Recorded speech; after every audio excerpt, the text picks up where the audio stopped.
ကျမနမဲကျော်အနုပညာရှင်တယောက်ရဲ့နှိမ့်ချခံရတဲ့လက်ထောက်လေးတယောက်ပါပဲအဲ့ဒီမင်းသမီးနောက်ကိုပွဲတွေလိုက်သွားတိုင်းသူမကကျမရဲ့ကိုယ်အင်ကြီးကိုချွတ်ထိုက်ပြီးသူမနင်းဖို့အတွက်ခင်းပေးခိုင်းခဲ့တာပါ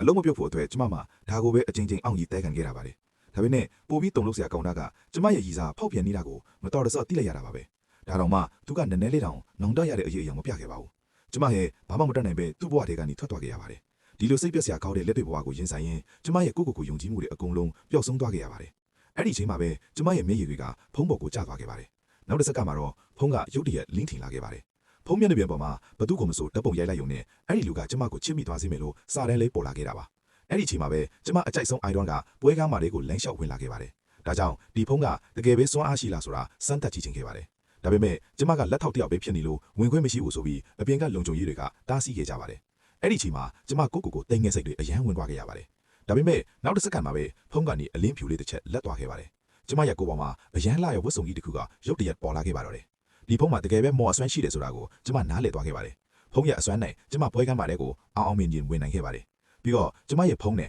အိုင်ဒေါ်ကိုဓာတ်ပုံရိုက်လိုက်ပါတယ်ဒါပေမဲ့သူကကျမကိုလုံးဝဂရုမစိုက်ခဲ့ပါဘူးဒီမော်အစွမ်းဆိုတာကြီးကကျမကိုအဆက်ခွဲဖို့ပဲဖြစ်နေတာလားလို့တောင်ထင်မိသွားခဲ့ပါတယ်အဲ့ဒီနောက်မှာတော့ကျမရဲ့အိုင်ဒေါ်ကစင်ပေါ်တက်သွားပြီးတန်ဖိုးကြီးရဲ့ဆွဲကြိုးတကုံးကိုယူလိုက်ပါတယ်မင်းသမီးကတော့ပြုံးကြီးနဲ့သူ့ကိုပေးတော့မယ်လို့ထင်နေခဲ့တာပါဒါပေမဲ့မထင်မှတ်ထားပဲသူကကျမစီကိုတိုက်ရိုက်လျှောက်လာပြီးလူအားလုံးရဲ့ရှေ့မှာကျမရဲ့လေပင်ကိုဆွဲကြိုးဆင်ပေးလိုက်ပါတယ်ကျမလည်းချက်ချင်းပဲလူအများရဲ့အာယုံစိုက်မှုကိုရရှိသွားခဲ့ပါတယ်ဒါကမင်းသမီးကိုအရန်ဒေါသထွက်သွားစေခဲ့ပါတယ်ဒီဆွဲကြိုးကသူမနဲ့ပဲထိုက်တန်တာဖြစ်ပြီးကျမကသူမရဲ့နင့်ကြတဲ့လက်ထောက်တယောက်ပဲဖြစ်လို့မထိုက်တန်လို့ရှုပြီးအော်ဟစ်ပါတော့လေဒါပေမဲ့သူကချက်ချင်းပဲကျမဘက်ကနေကာကွယ်ပေးပြီးကျမရဲ့အလှတရားကပဲဒီဆွဲကြိုးနဲ့လိုက်ပါတယ်လို့ချီးကျူးလိုက်ပါတယ်ဒါကိုမြင်လိုက်ရတဲ့မင်းသမီးလည်းဒေါသတကြီးနဲ့ပဲထွက်သွားခဲ့ရပါတယ်ဒါပေမဲ့သူ့ရဲ့လုပ်ရက်တွေကကျမအထပြဿနာတွေတဲဆောင်လာခဲ့ပါတယ်ဘာလို့လဲဆိုတော့အနုပညာရှင်တယောက်ရဲ့အာယုံစိုက်မှုကိုရလို့ဆိုပြီးလှုပ်ဖို့ကင်ဘက်တွေကကျမကိုမကြည့်မဖြူဖွက်လာကြလို့ပါမင်းသမီးကကျမကိုဆွေးကြိုးပြန်ပေးဖို့တောက်ဆိုခဲ့ပေမဲ့ကျမကအရင်လိုအားနွဲ့တဲ့သူမဟုတ်တော့တာကြောင့်ပြက်သားပဲညှင်းဆိုလိုက်ပါတယ်သူမကဒေါသတကြီးနဲ့ကျမကိုရေးနဲ့ပတ်လိုက်ပါတယ်အဲ့ဒီချိန်မှာပဲအဲ့ဒီအမျိုးသားက